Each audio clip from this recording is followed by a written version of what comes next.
Ladies and gentlemen, welcome back to Effective Living. I'm your host, Coach Ricardo Miller, and man, we're live with a Friday night talk with my brother and friend, Keshaghan Adderly. What's going on, my brother?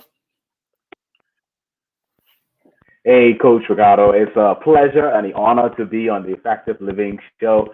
And I'm so just blessed to be here, and I'm excited for a great and amazing time. This is going to be Yeah. powerful. Listen, most people don't know you've interviewed me. It must be. Every year for a number of years, for a while, and I'm honored and privileged to have you join me on our platform, man. Listen, we're gonna dive right into this. Tell our viewing audience a little bit about yourself because I've been following you on LinkedIn. You're doing your thing.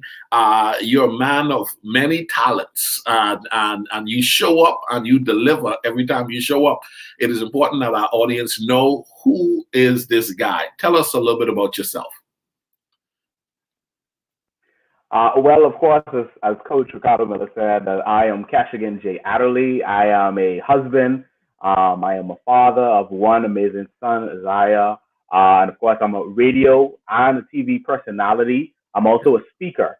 And so, over the years, I have interviewed you. You've been an authority, in that children's ministry, and now moving over to effective living.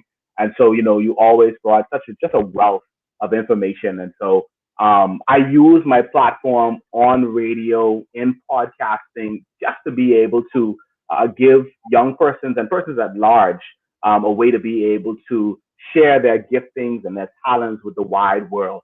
And so, it's always been a pleasure to me to be able to connect persons to my media and the persons that I know and to be able to launch them out there. And so I take a lot of pride in doing so.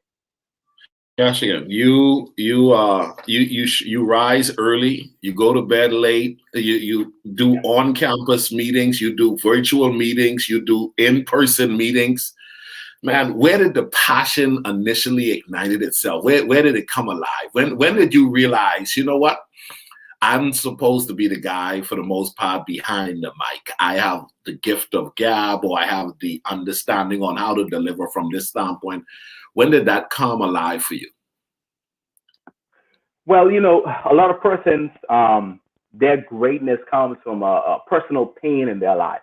Yeah. And a few years back, I was in a very dark place in my life. I dealt with a lot of sadness.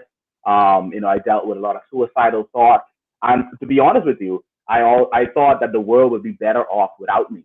Wow. But I had an intervention with the risen Savior. Yeah.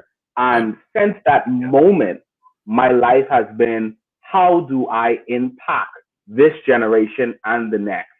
And so, that led me into radio and being able to create programming such as the Youth Perspective, where we showcase the young persons that are just doing incredible things, youth organizations. It has led me to, just interview a lot of artists, a lot of authors, persons who are using their giftings. Because as Dr. Miles said, that the graveyard is so super packed with giftings that persons never got to unleash. And so when it's all said and done, I want persons to be able to say, you know what, Keshaghan gave me my shot. He gave me a platform to be able to shine. And I want to just continue to sharpen persons that I come into contact with. And I want to be able to help each and every person that I know shine brightly, because I know what it is to be in that place of darkness and not wanting to be here, and persons overlooking you, stepping over you. And so I want to be able to reach my hand down and pull some persons up and help them to get into the brightness that God is calling them into. So you're telling me, man, because we're going to talk about, created to inspire. A lot of people, they watch you, they hear you, and they think you got going on to the degree that you probably never had any challenges. I mean, what, in your view, there are people who think you're exempt. You have to be exempt. You're taking pictures with so many people. You've met the who's who when it comes to Bahamian influencers. You have literally probably even connect yourself with other international individuals who would have come through and on your various platforms, and they see you standing in the same space of so many different individuals. and don't realize you're human just like everyone else. What do your view is on that when people put others in the exemption space? Exempt from crisis, exempt from challenges. It's like, you know what? I live in the Bahamas, but a hurricane never comes to my island. Well, no island in the Bahamas is exempt from experiencing a hurricane, as no one is exempt from experiencing a bump in the road. I call it a bump in the road. Now, a bump in the road could wreck your car and cause you lose your life, or it could simply be something that's just simply uncomfortable for a moment. In your opinion, what's the mistake there that you feel as though people are making, and why they should not assume that someone in front of a camera behind a mic has it all together? There's a famous quote that says, comparison is the thief of joy. And it's so very important that as we look at individuals, as we look at their life, that we understand that every single individual goes through trials, they go through tribulations. But what I found is that life is more so how you adapt and how you are able to bounce back from those things that you go through. And so for me, I'm an optimist.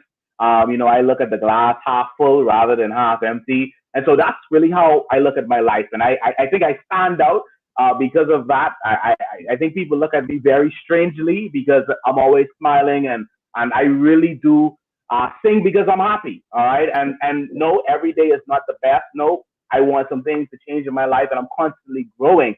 But I have a viewpoint that it's going to get better as I continue to move and as I continue to strive, that things are going to change around me. And so mindset plays a lot in that as well. That, you have to be able to look at things, have to be able to dissect them, and have to be able to know how to adapt and how to react to things, and being able to move forward, with what you have going on in your life.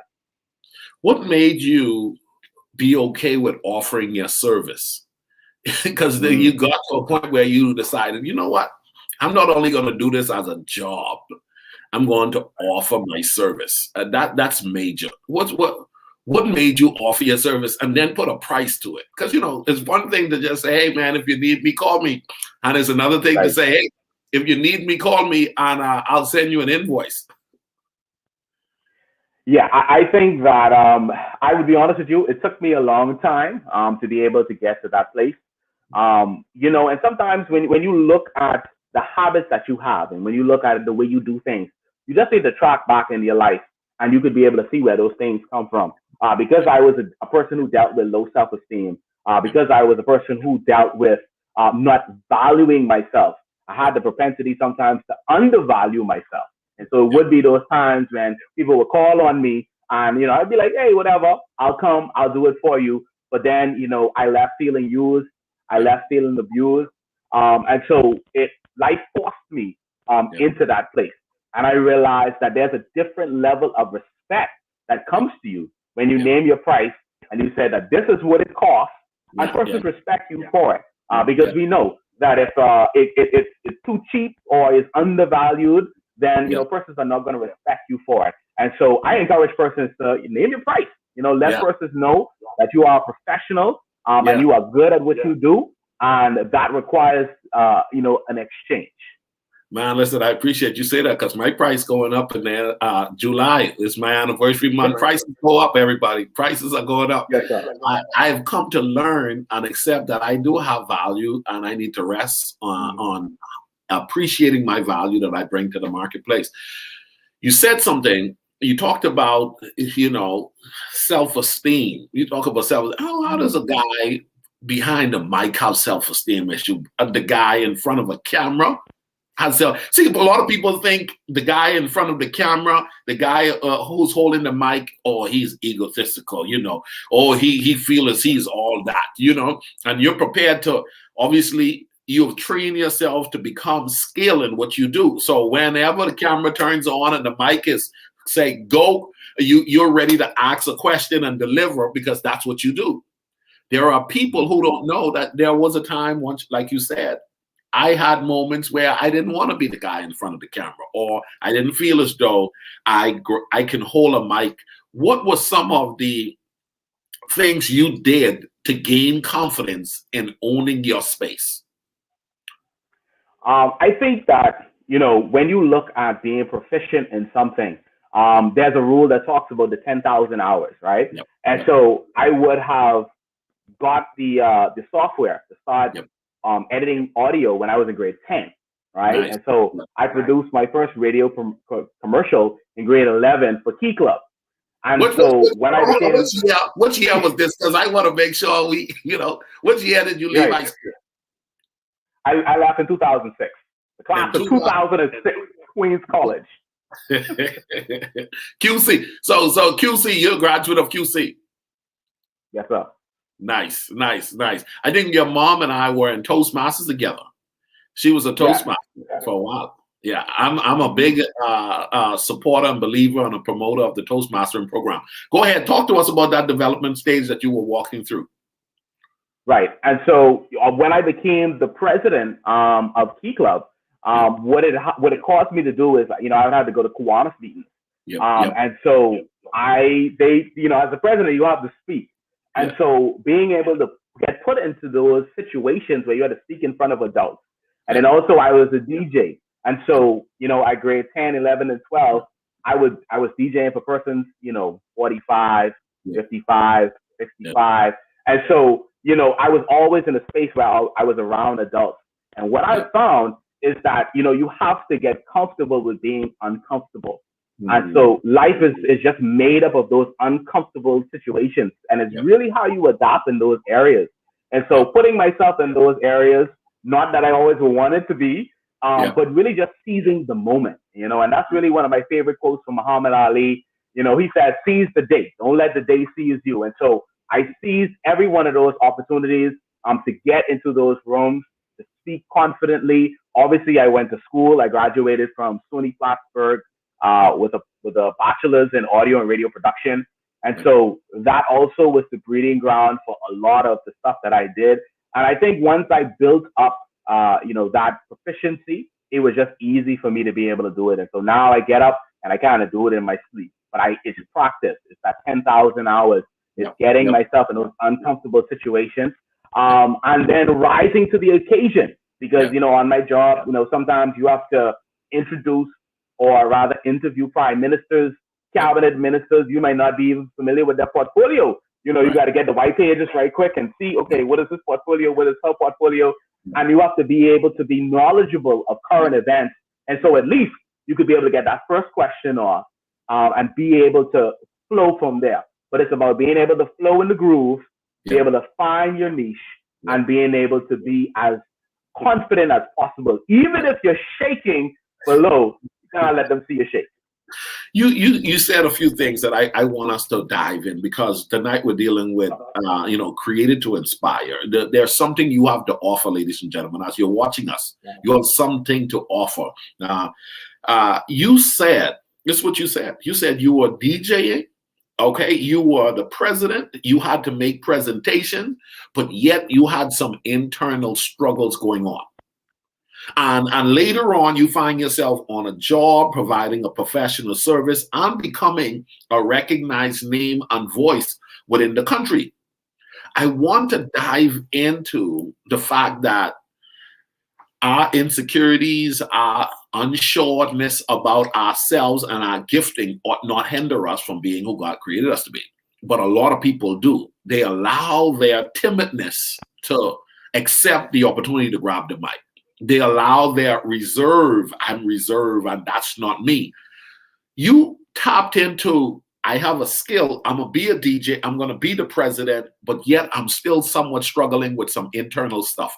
Talk to us about that, because there's been this popular, dominantly successful, in a lot of people's eye, Mr. Adderly is on the move, and then there's the you that's saying, yeah, I just bought my own car and paid for it, but I'm still having stuff in my mind as to questioning myself. Or I just graduated from college and my parents are proud of me, but I'm still questioning myself. Yes, I'm the president of the Kiwanis Key Club, but I'm yet questioning myself. Talk to us about that season and how you had to come out of that. There's 3 words. They're so very important, and I'm not sure exactly where I picked it up, so I can't, give credit to the person, but it's defy the odds. Defy the odds. And as we have this conversation, like I don't want persons to believe that it's easy.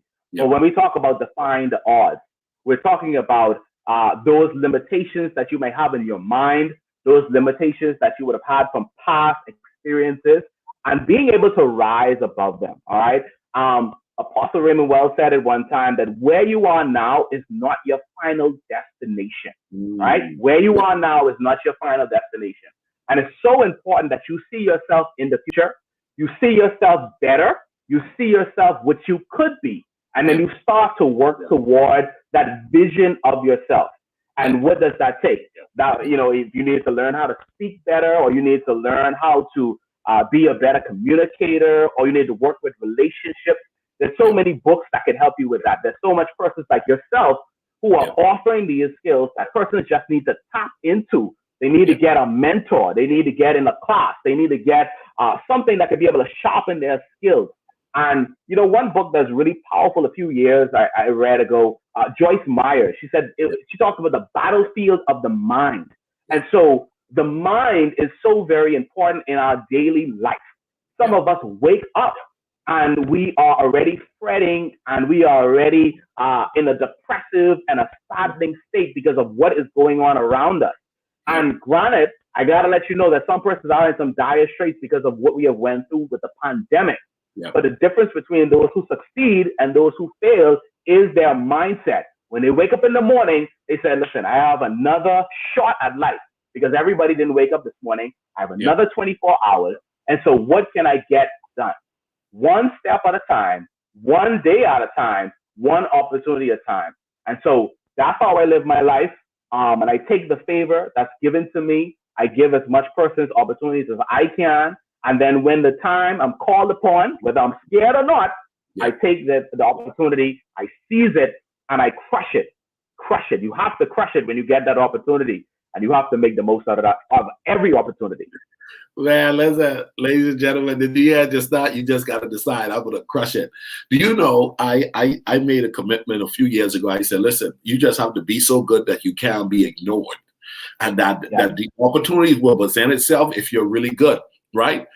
You have become exceptionally phenomenal. I mean, exceptionally phenomenal. Those two words together, you almost shouldn't put them together, but you've been really good at giving other people moments.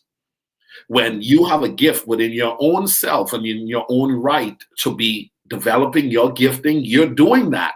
But yet you're okay giving an interview of a person on a radio show, putting a person on a television show. You are making things happen in the lives of other people. Has there been a moment where you thought, you know what? I'm not going to be the guy who's pushing others. I'm just going to be continuing to try to push myself, or you've always felt as though there was this equal play and you kept embracing the equal play? What was that for you? I could answer that two different ways.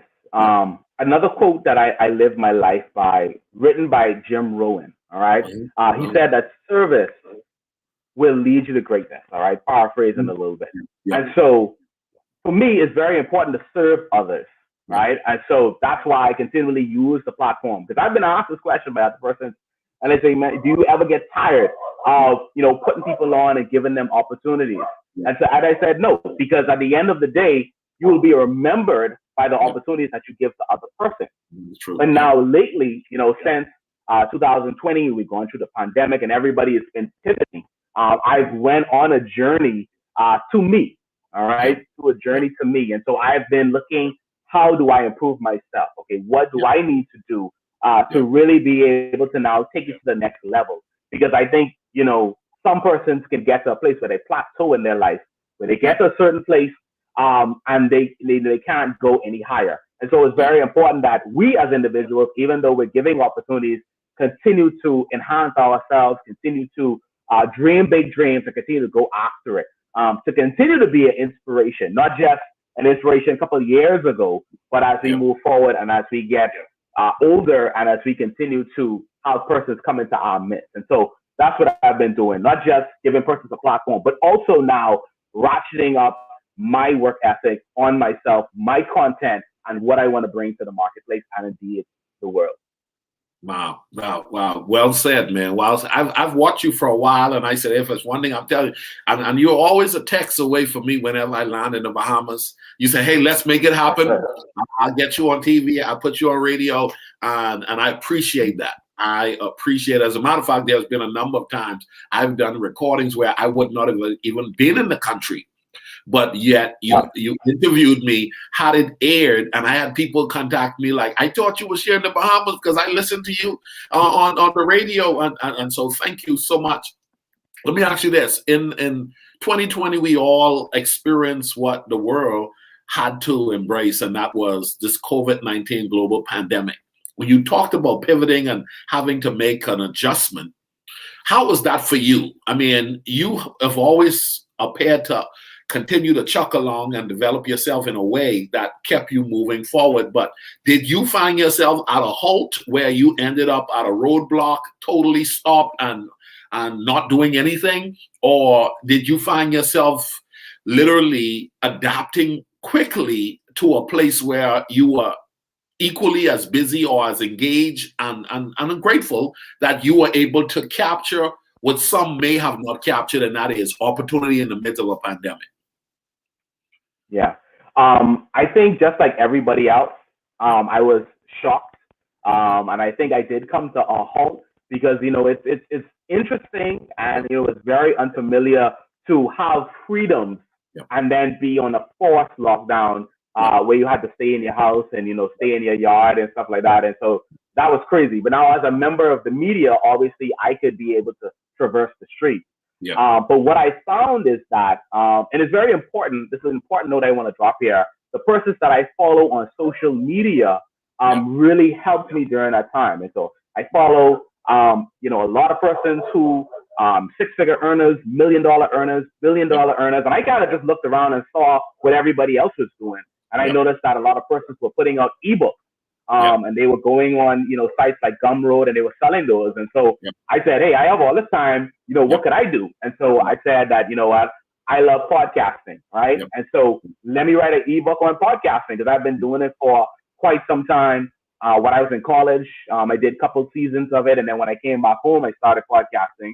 And yeah, so I put out that ebook and I was pushing that during the pandemic. I went on Etsy and I created an Etsy store and I was selling mugs and stuff like that. I was doing the yeah, graphic design on Canva. And yeah, so, it was keeping yourself creative during that space yeah, and not being lost to all the stuff that was going on because there was a lot of negativity yeah, that was coming through the news. There was a lot of negativities that was just out there once you left your home. And so it was just being in a state where I had good influence around me via the persons that I follow on social media and then getting the information through courses and then putting into action and then putting it out because it's a step to it. Some yeah, persons will get the idea, but then they wouldn't create it. And some yeah, persons would create it, but they wouldn't put it out because they would say, this is not perfect. I don't like this, but I put that out. I put it out, and I shared it, and persons loved it. And it went beyond the Bahamas. I yeah. had persons, in very rural areas in the states purchasing it and stuff like that. And so it was really fun. Nice, nice. You are not the average millennial. You're not the average young man. Uh, you know what has been said or described to be that of an average millennial. What do you see being that of the problem with what they would say your generation, and obviously some of the principles you are applying that is not your generation? I heard you said that you're listening to the influences around the world, and it is impossible to watch influencers get close to people who are on the move and in Yeah. constant motion of acquiring success and not get some of it for yourself. So you've been doing that, but you've done enough interview. You have enough friends and colleagues, and you study and you're aware of what's happening in culture and in society at large. When it comes to young men your age, when it comes to your generation, and what the seniors or leaders before is saying about your generation, what are some myths that needs to be looked at either to them or to those who have gone before? Wow, so very powerful. As we look at young men today, and I think some of the misconceptions, and that's what I try to address on my show, is that they're not into anything. They only want to be in the club, they only want to be smoking, they only want to be, driving big cars on rims and stuff like that. And, to a certain extent, that is a small smidgen of young men today. And as I have this conversation even earlier this week, that a lot of us would have grown up with fathers or without fathers. We might have grown up in single parent homes. And so a lot of times the TV would have raised us, right? So rappers would have been our inspiration. Drug dealers would have been our inspiration. Those would have been the persons we would have gotten our love and affection from. And so those were the persons who we modeled. And so, it's difficult for me to really put that on this generation because we grew up different. And I think, for me, I hang around a lot of persons that are a bit older. And so, when you hang around older persons, the blessing in that is that they oftentimes, well, every time we talk to them, they have some type of advice for you. And what I do is I write it down, I commit it to my memory, and I try to put that into practice. Yep. Yeah, I try to put that into practice. And even, when I would have spoken to you, you would have dropped little gems there. And, I've always heard that if you're sitting around somebody who is doing well in life, they're making strides, make sure you have a pen, you have a notepad. And so, I try to pick up those gems and I try to be the difference maker, and when I was younger, I want persons to know that I was that guy. All right. You know what I'm saying? I was in the clubs, I was doing the beach parties and stuff like that. I was living the wild life. Right.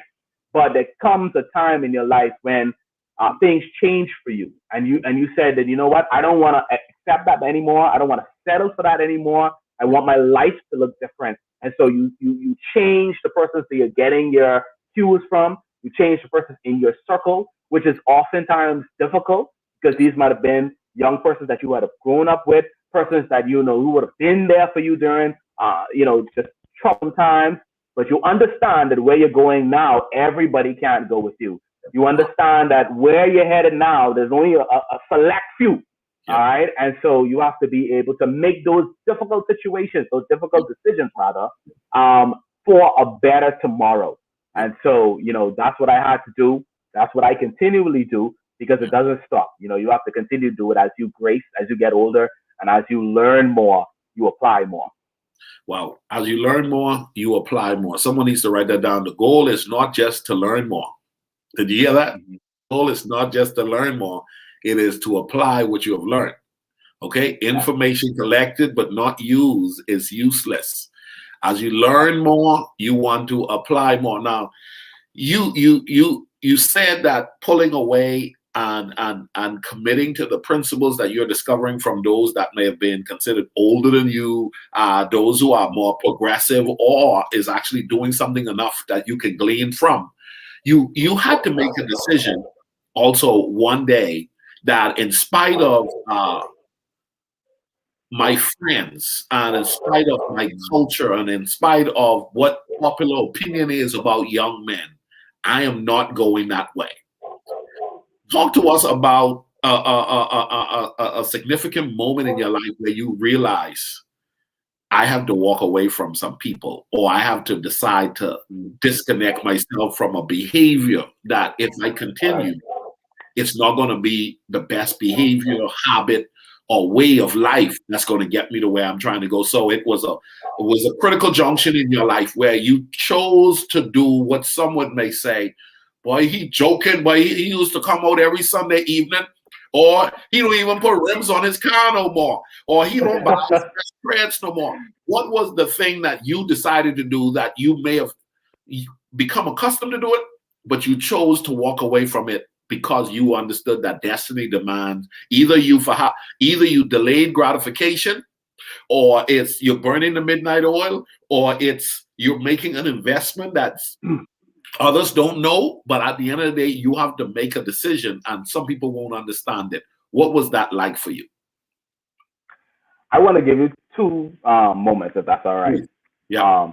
The first one I want to go to is a story I don't really share too much, but it's a real true story. While I was DJing, I think this might have been in grade 11, I think, or maybe grade 10. The DJ company that I was a part of, all of us were teenagers now. I think I was one of the older ones.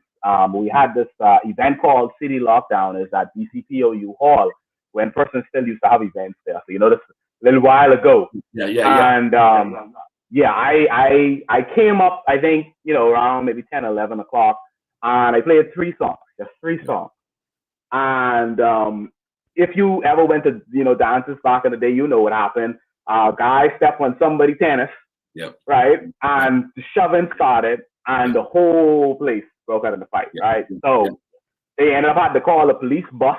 There were a few police cars outside, and one of the DJs who was with us, he got stuck in the crowd. And so another guy, he went to go get him. And we didn't realize until we were going home to take the equipment back, that he had actually stabbed the guy. So, he stabbed the guy, and we were in the back of the truck, and he throws the bloody knife into the bushes, as we went back to take the equipment. And at that point, I was like, but this was supposed to be fun. This was supposed to be something that we do because, we have a great desire to be able to, DJ and be able to play this music. And so that was one of the turning points. And the next turning point was a very pivotal stage in my life. I was DJing once again. I was at Pure Nightlife. It was St. Anne's, their graduation party, 2007. And I had just taken over on the DJ set, or I had just come off the DJ set rather. And the whole club froze.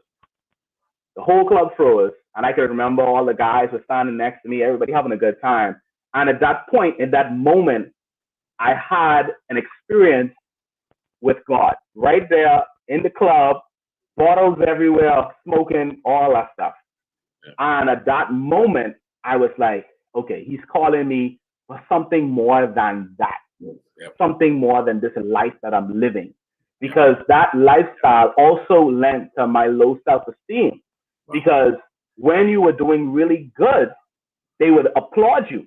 And then when you were doing really bad, the phrase, they say, shoot the DJ, right? And so you would have those experiences where if your emotions aren't right, you would feel really bad. And I had those times where we'd be making money. Sometimes you're making $400 or $500 as an 11th, 12th grader, and you come in home and you feel depressed because you had a really bad night.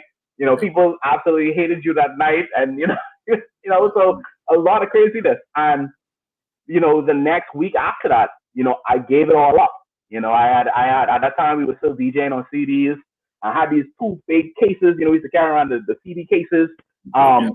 Just thousands of music that I had, and I just gave it up. And everybody was like, you're crazy. Like, what do you, because we was making money at that time. We were like one of the hottest DJ groups, young DJ groups at that time.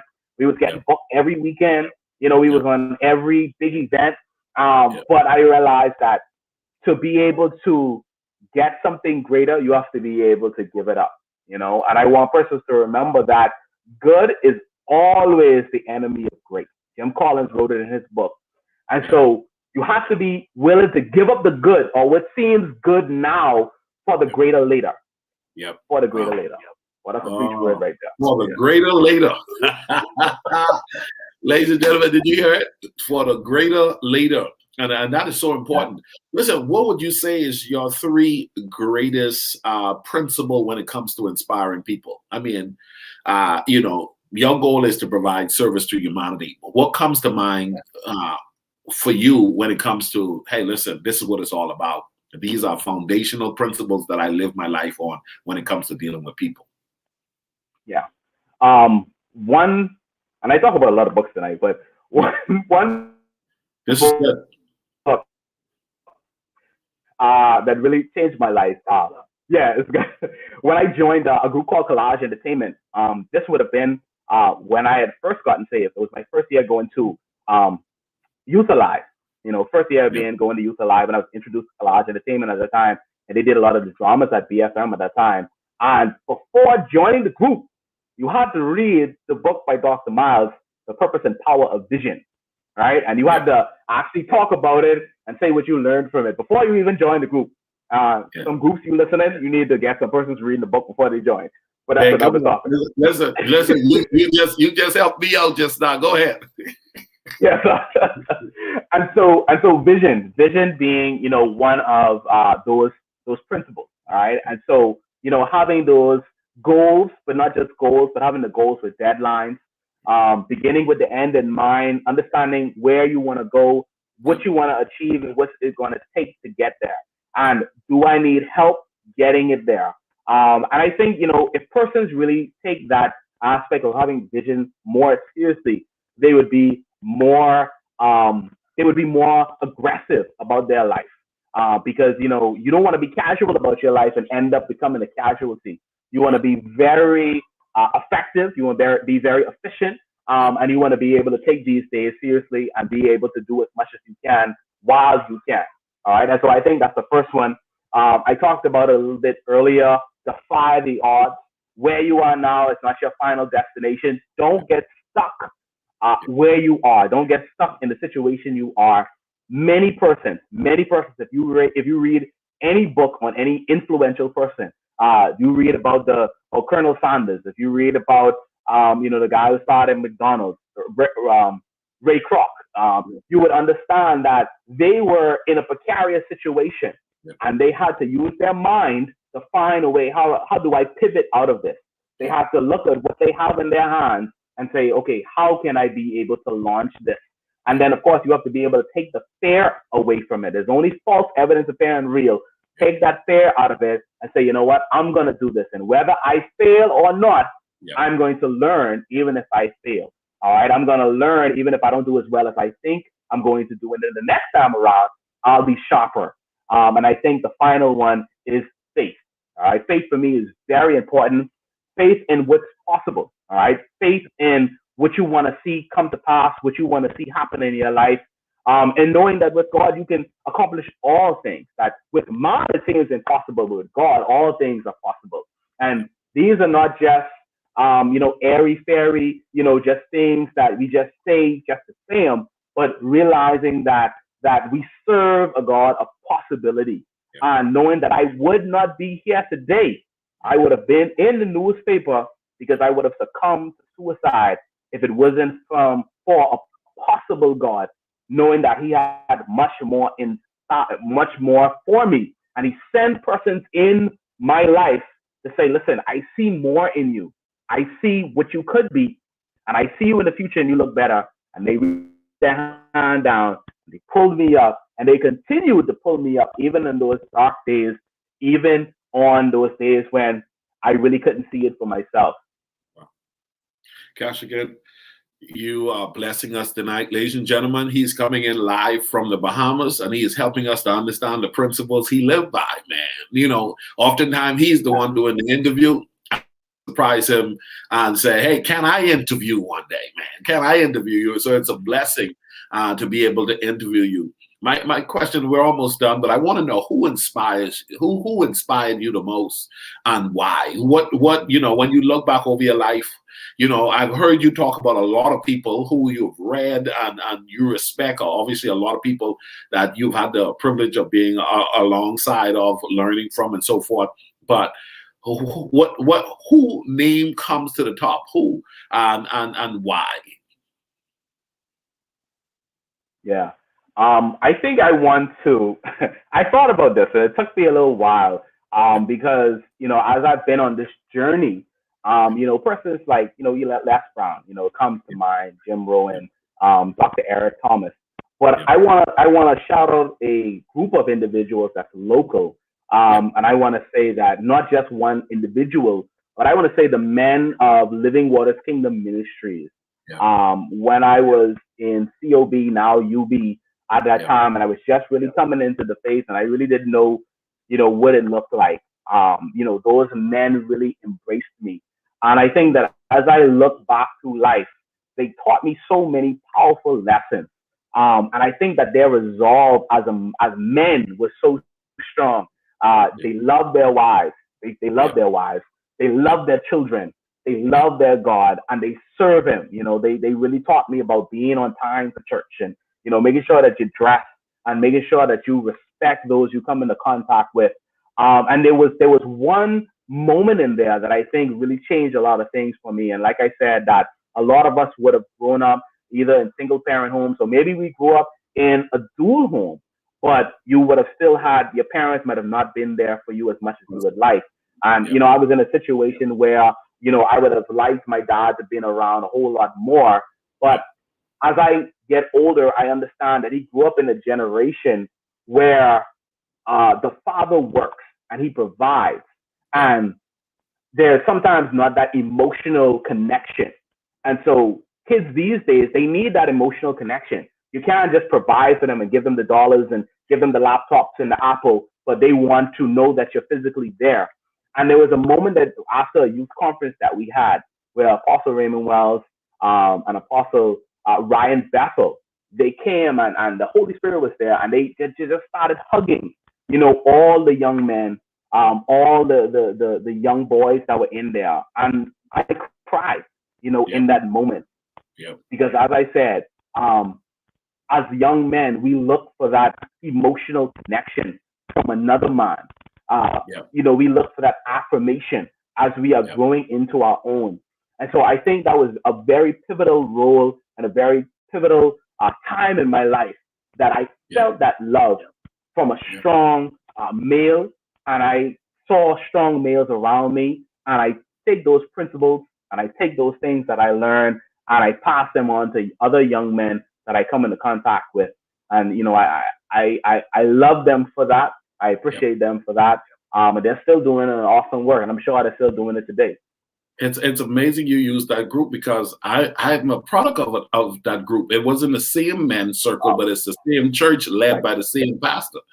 Mm-hmm. Apostle Raymond Wells. That's my spiritual dad, and like you mentioned, it was a pivotal point in my life when he came into my life, and I had a community of men around me that Yes. helped to define me, like that of Prophet Monroe, Stephen Monroe, K. Yes. Warren Gibson, Pastor Gibson, the First Snell Roll, Pastor Basil Yes. Johnson. These guys, Quentin Percent, just so many of them, all of them. I'm a founding member, okay? I'm a, I'm a founding member. And so we salute Living Waters. If you're from Living Waters, put a comment in the comment section. Let us know you watch this. Living Waters Kingdom Ministries there in the Bahamas. But listen, what protects you from burnout? Because you've been doing what you've been doing for a while, and you have your hands in a bunch of different things. That's apparently it's working for you, but at the end of the day, what keeps you above water from allowing it to overtake you? I think what protects me from being burned out is getting burned out a few times because naturally I'm a hard worker. Naturally, I'm an overachiever. And so sometimes it's a good thing and sometimes it's not so good. Yeah, But self care, learning and realizing and really taking assessment of everything that you're doing and understanding when some things you need to pull back from or maybe dial down from or where there needs to be a cut off time. So very important. yeah, I've been learning to be able to get into silence, which has been working for me. Sometimes I drive and I'm just in silence and I'm just letting the thoughts kind of go. I've been utilizing the beach more, and that may seem funny for some persons that even though we live on an island, a yeah, lot of us drive past the beach. yeah, We yeah. don't go to the beach, We don't and so typically. Yep. Right. And so, being able to put your feet in the sand. Yep. Some persons call it smelling the roses, putting your feet in the sand and really just, taking a reflection of everything that has happened, where you are now, and realizing that, what, from January to now, I've moved, I have progressed, and I'm happy about it. And Yep. really taking the time to really look at it and just be thankful, and to show a level of gratitude and really being a high level of expectation of what is to come. But self care, I can't say it enough. Self care, and men, we don't really like to do self care, Yeah. But I see you do self care, but encouraging the men to do that self care. Yeah. Take yourself on a date if you need to. Take yourself out for lunch. Get Yeah. yourself a daiquiri, ice cream. I mean, whatever makes you happy. Put a smile on your face. Yeah. And then go back at it and hit it again. When you look back at the beginning of this year, you said something just now, and you talk about, looking back at the beginning of the year to now, you've been progressing. There are people who haven't progressed. They didn't do anything in 2020, and they claimed that the pandemic was the thing that got them. Then 2021 came, and a lot of people said, thank God it's 2021. This is going to be my Yeah. year. And now we're mid-year, and they haven't done anything. Uh, you talked about vision in Miles Monroe's book, and how important it was for you, because before you even joined the group, you tapped into this book that really awoken some stuff inside of you. What would you say to those who are at this midpoint in their life in this year, this mid junction, this 6 months 6 months in, about time and using it wisely and deciding to look at the glass half full and saying, I could get something out of a bad situation, because there is someone who's going to win this year. There are people who are going to walk out of 2021 with more than they came in. You sound like one of those guys. I know I'm definitely one of them. What would you say to those who may be just drifting along and wasting time? When you said that, I was thinking about this funny story that Jim Rohn talks about. When persons ask him how's next year going to be, and he said, basically the same how this year is going to be. What makes the difference? Makes the difference is the changes that we make. All right, and sometimes persons look at the really big changes, right? But what I like to do is I like to look at those small incremental stages, the small incremental changes that I can make. The book Compound Effect talks about it. And so what can I do? What habit can I start to build up and then build upon, right? And so, for me, it has been, okay, I want to be able to get into, a better physical exercise routine. Okay, what days do I have free? And then what I've learned is consistency. And so for me, that has been one of the game changers for this year, being consistent. And a funny thing, and I'm sure persons they're gonna laugh when they hear this. Being committed to your commitment, right? And so after the emotional response is gone, after the emotional high is gone, we then jump into a brand new year, and you then set all these resolutions. After all that been gone, still being committed, even when you had a tough day at work, even though when the kids just running around and they just jumping off the furniture and whatnot, and you trying to get some peace of mind, actually getting up and making it happen. It happened to me just yesterday because I was absolutely tired. But Tuesday and Thursday, Saturday, those are the days when we go walking. Those are the days we committed to exercise. And so I put on my shoes, put on my clothes, and say, you know what, we got to go, because we have to keep our commitment to our commitment. And for those who haven't started yet, I want you to know that it's not too late. It's June right now. You could be able to get something going. I want you to even start to write it down as we talk now. What can I do? What could I start off with tomorrow? This next paycheck coming up, can I take a 20? Can I take a 30? What can I start with that? What could I put that toward?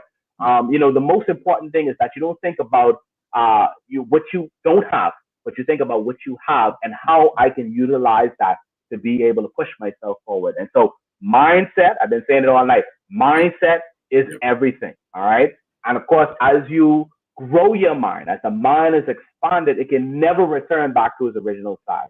And so as you expand your mind, as you get information in, as you read books, as you get on calls and videos like this, it's going to expand your mind. And so as you let your mind work and you don't put those barriers and you don't put those ceilings on yourself, the mind is going to bring you something. And then all you have to do is now put it into action. And you can't be afraid to put it into action. That's where a lot of people, they get caught up because they think about what my family is going to say or what my friend is going to say, and trust me, I was prepared. Even if I needed to be on the side of the road selling water, I was prepared to do that because I have a vision. And I told my wife this other day, I said, I have a vision for where I want to go. And so I am going to be relentless in that vision. I'm going to be stubborn about that vision. I'm going to be flexible with how it gets done, but I'm going to be relentless with it, and I'm not going to allow it to fall by the wayside.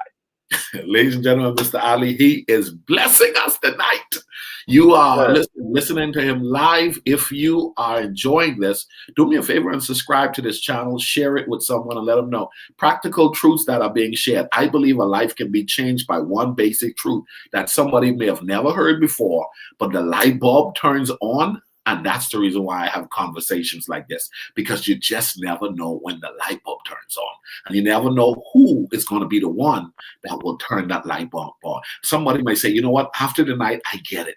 I get it because I heard this story. I heard how he referred to this particular thing. I now get it. Let me ask you this as we bring our talk to a closer or closer to the end. How do you deal with haters? I mean, you were making money early on. I heard you talk about my brother was a DJ. My brother still is a DJ. My brother's a DJ in Nassau, okay? And I remember high school. My brother dropped out of R&B because he was making such good money as a DJ, okay? And so I know what you're talking about, okay? And so haters, though, along the way, you've kept being progressive. You've renewed your mind, and you've made some decisions that has been impressive. The thing about it is, the more impressive decisions, the more impressive accomplishment one acquires, and the more right decision one makes, the more haters emerge. So in other words, people don't like when you're doing right. People don't like when you're doing wrong. People ain't going to like you no matter what. Someone ain't going to like how you're showing up. But how have you dealt with it when someone is not feeling you and you know it? The thing about it is that haters are so very interesting because I think they are a telltale sign that you're actually doing something right. All right. And so if you got some haters, you're moving in the right direction. And my good friend, Dr. Ricardo Clark, he said it one time in one of his old mixtapes, like a long time ago. He said, history doesn't tend to critics. All right. They only tend to criticize. All right. So if you're being criticized, you know, if persons are really out there, they're hating on you, they really going at you, you got to know that you're up to something, that you're on the right path. And then also, I want to let you know that you have to show love. All right. You have to show love. Sometimes hate, envy, all those kind of things is a deficiency that persons have within themselves. All right. And I've been in that place too, you know, where I've looked at somebody and yet we talked about it earlier, comparing. Right. And so I'm looking at it and said, you know, I've been doing this for so long, and this person busts on the scene and they're getting all the attention and they're getting all the attraction. And so I had to deal with myself on that because that has nothing to do with the individual. You know, they were giving me all the love and they were really hailing me because I was there first. And so it's important that if you are a hater and you're watching this now, what is on the inside that is causing you to hate somebody or causing you to be envious of something? It may just mean that you need to double down on what you're doing, and you have to focus on your grass, right? You have to focus on what's in front of you instead of looking over there and thinking that their grass is greener, all right? Because you don't know their expenses, you don't know their headaches, you don't know what they go through in the middle of the night, all right? And so I say to love the haters, and I said to keep your head down, keep focused like a runner that's going through the line. They tell you to keep your form, and you run straight through the line. And so be encouraged, you know, as you continue to deal with that. But just know you're on the right track and you're doing something worthwhile. I love it. I love it. What would you say to your 20-year-old self? What you know now, I mean, that you did not know at 20. Somebody's going to appreciate this because, you know, my son is 19 and he follows my channel and all that cool stuff. So what advice would you say to your 20-year-old self that you know now that you didn't know then? I would say be your authentic self. You know, growing up among your peers, it is unusual and is oftentimes very uncomfortable to be an anomaly, right? To be someone who stands out from the crowd. Everybody wants to be that individual that's a popular person, that fits in, you know, that has the love of everybody. But sometimes that comes with some decisions that you don't necessarily want to make. Sometimes it causes you to live up to these expectations that you don't want anything to do with. And so I would encourage my 20-year-old self and those 20-year-olds out there, listen, be your authentic self. There is a blessing in being who God has called you to be. With your quirks, you may be too tall, too short, you may be a little overweight, whatever it is. Those things that you have within you, they can be assets to you, right? They can, if you know how to work it, you can be able to use those things. Because, you know, when I was 20, I didn't like speaking in front of persons. I was shy. I didn't know what my purpose is. I had no vision. I was sad and I was depressed. Yeah. But it was because when I looked at myself in the mirror, I didn't appreciate what I saw. Right? I didn't like the image that I saw. But it took time for me to get to that place to understand that I was fearfully and wonderfully made, that I was created in the express image of God, right? To know that I was created with a purpose. It took me time to get there. And so if I could have learned that when I was 20, woo boy, I'm gonna do something. And so learn from those who have come before you to be your authentic self, to embrace yourself as you are, sharpen where you need to sharpen, get better where you need to get better, but never look down on yourself. Never look down on the gifts that you have. Double down on them, make them better, sharpen them, get better, get yourself around mentors who can be able to help guide you, that see your future better than you see it right now, that have a big faith, right? And that can push you and spur you on into having big faith. Because I want you to know tonight that playing small is overrated. Playing small and fitting into the misconceptions of what people think about you, that's over with. All right, it's 2021. It's time to make it happen. It's time to dig in deep, because when you unleash those gifts and those talents and those abilities that you have, the world is waiting on you. They're waiting on your gift. They're waiting on your book. They're waiting on your song. They're waiting on whatever it is that you have within here, because only you can deliver it like you can, right? There's not another one who can deliver it like you. And there are persons who are waiting for your authentic voice. They're waiting for your authentic gift, and they will receive you only when you serve up that gift to them. I like it, man. Oh my goodness, playing small is overrated. Somebody needs to get it. Listen, move out of my way. Move, get out of the way. Get out of the way. Listen, man. Listen. We actually this as we bring our talk to an end. I'm really going in now. But when you think about Father's Day this weekend, what advice you give to our fathers?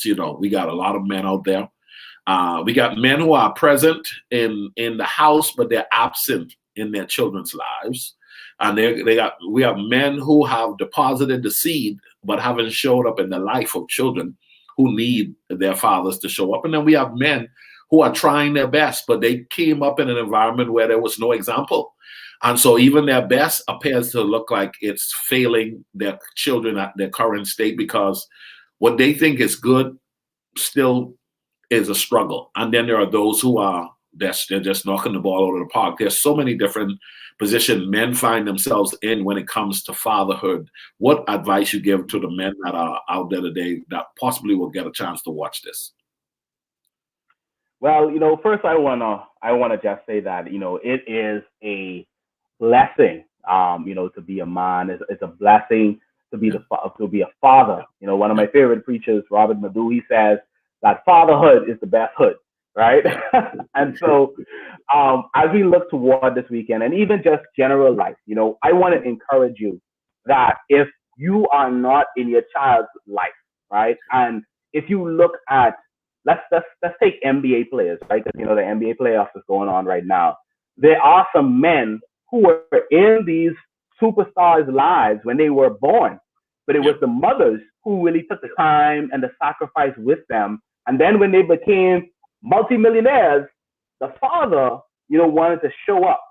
And I'm not saying that you want to show up because your child may one day become a multi-millionaire, but I want you to think about what my impact could be on this child. Do I want this child to grow up not knowing me? Do I want another man to come and raise this child? Do I want the streets to raise this child and possibly be lost to the streets? Do I want the jailhouse to get the best out of this child that I have? And so I encourage men, fathers, to be there, to be present, and not just with their giving, not just with your time, but with your love and with your affection, to really be able to not just allow the mother to be the one who is doing the disciplining and the one who's doing the homework. Like, I take a joy in having my son with his homework. It's not the easiest thing, and he is only 4 right now, and he's starting his math, and he got his Spanish, and he got all this stuff. But, I realized that these times don't last forever, right? And I'm sure you could attest to this, that they Yep. grow up really fast. And so we have to be able to take the time to be able to cultivate them while we can. And I always, as I think about fatherhood, I always think about my late brother, lyrically blessed, J.F. Ferguson. And Yep. he would have passed when his twins, I think they were about two, maybe, Yep. or three, because my son was two, I think, when he passed.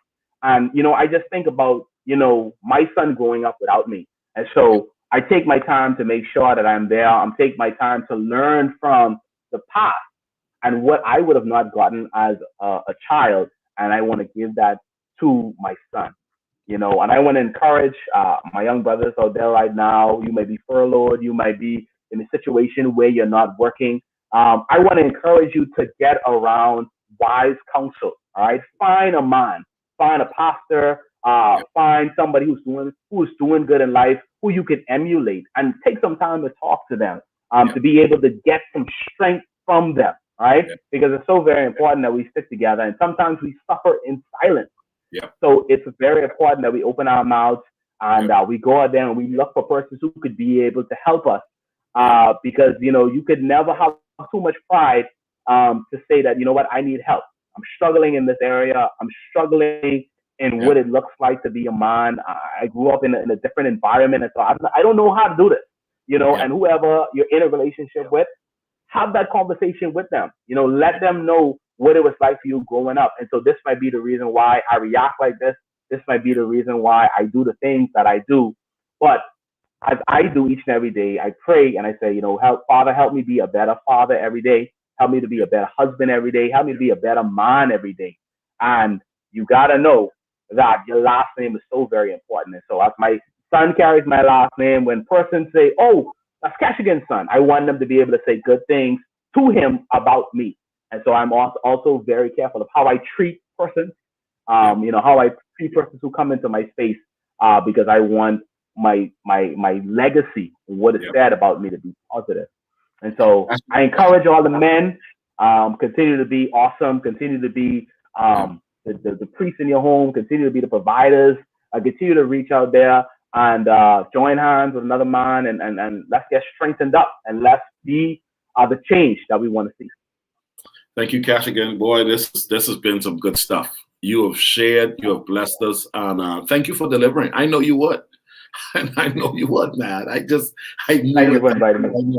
And I appreciate you taking the time out and closing out our week. Our Father's Day weekend is upon us, ladies and gentlemen.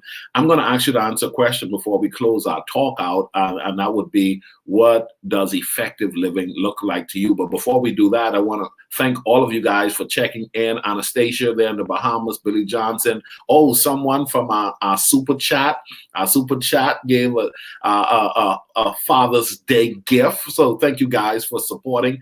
KD supported the chat. And so, listen, guys, you can support this platform by just deciding to do a super chat contribution to the platform, because here's the deal. Every day, we're going to show up Monday to Friday, providing exceptional content, trying to help you tap into whatever it is that could awaken what needs to be awakened inside of you. Remember, you don't have to stay where you are. You can move, you can change, you can adjust, you can decide, I want something different, or I want more, or I'm not going to settle for where I am because I want to live life to the fullest in my lifetime. Cash, again, what would you say when asked the question, how does effective living come alive or look like to you? I think for me, it is living a life that you could be proud of. When you look back, if God blesses you to be able to see 80, 90, to look back and say, you know what, I poured out everything. And so getting into those gifts, getting into those talents, getting into those abilities and say, you know what, I'm going to access each one of these and I'm going to display them for the world. I'm going to let my light shine, right? Yeah. And so that men can see my good work. Also, I'm going to inspire. I'm going to empower. Yeah. I'm going to connect with this generation. And so I leave it better than I met it, right? And not just looking and talking about being the change, but actually how about actually affecting change in the lives of persons who are coming up. And so using my platform and being able to create greatness, help greatness, and being able to inspire this generation and the next. That's what effective living looks like for me, and being able to leave it all out there. And so when it's all said and done, I would be able to say that I defied the odds and I left this world better than I met it. Come on. That's what I'm talking about. How can people find you, follow you, subscribe to your, all of the content that you're delivering and producing on different platforms? How can they connect with you? All right. Well, you could be able to find me on Facebook and Instagram at Keshaghan J. Adderly. You could find me, you could check out my podcast. It is Keshaghan Adderly Podcast, and you could be able to find that on all your podcasting sites. Also, you can find me on YouTube at Keshaghan Jamal TV. All right, Keshaghan Jamal TV. And of course, once you type in Keshaghan, because I'm the only one in the world, you're gonna find me. Keshaghan, thank you so much, man. You blessed us, man. This has been such a great conversation. You were the icing on the cake for us to walk into our Father's Day weekend, and so I salute you, man. I appreciate you. Keep soaring and keep defying the odds. Appreciate you to the fullest, bro. Thank you so much. I appreciate you allowing me to be on this platform, and I say a happy Father's Day is extended to you and all the fathers on the timeline right now. Love you all. Yes. Ladies and gentlemen, well, there you have it. Once again, thank you for joining us here on Effective Living. God bless you all. Have a good night.